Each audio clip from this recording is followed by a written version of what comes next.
Good evening. I have to admit I have a bit of a concern, and nothing is surprising to me.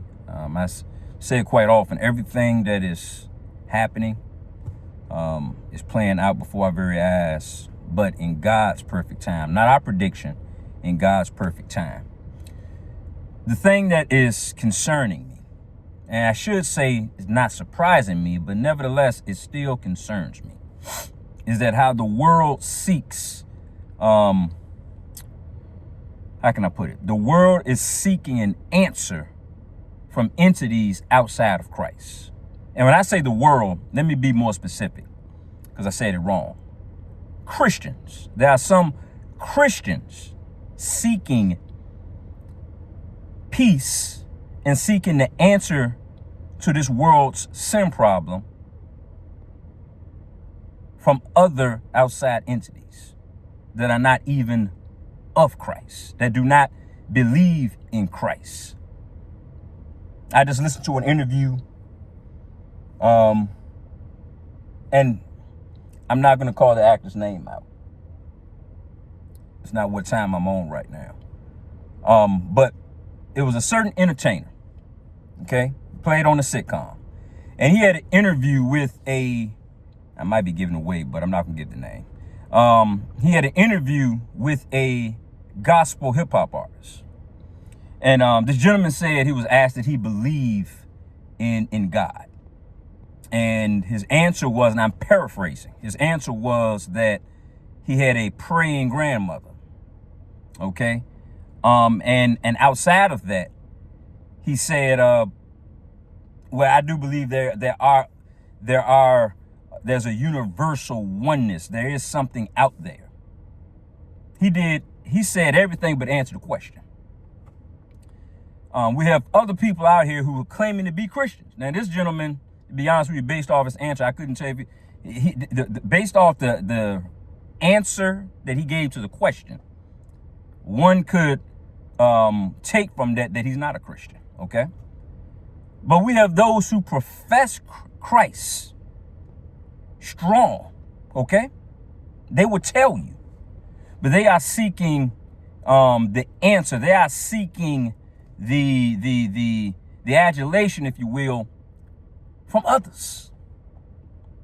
This whole universal oneness that's nothing new. It's been in existence, and we get happy. We get excited over this universal oneness. This running to others except the one who gave his only begotten son.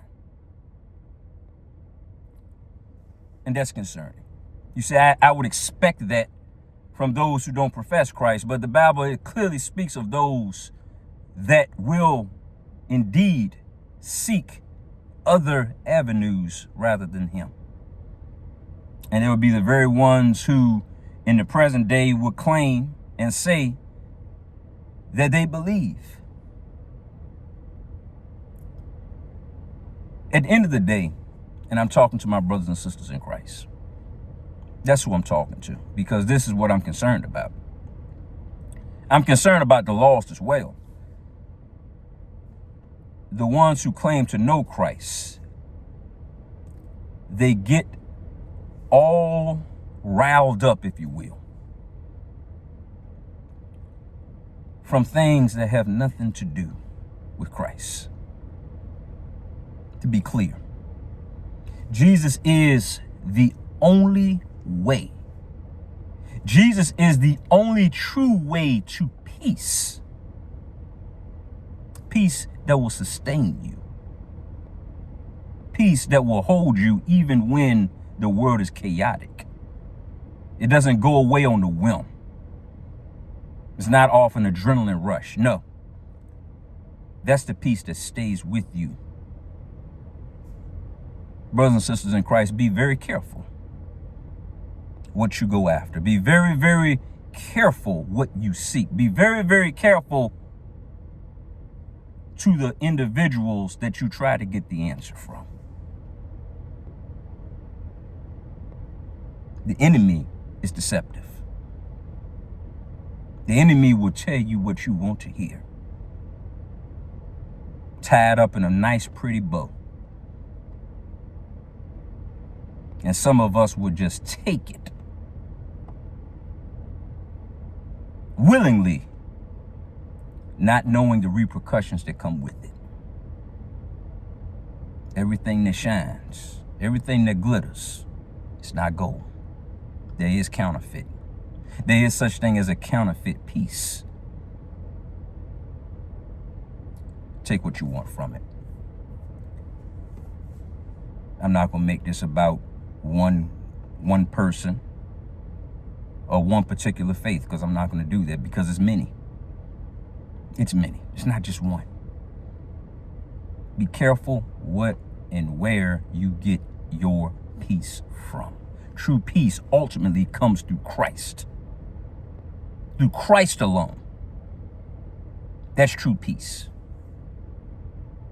Hold on to that. You all have a very, very blessed day in Christ Jesus. To God be the glory. Stay ready.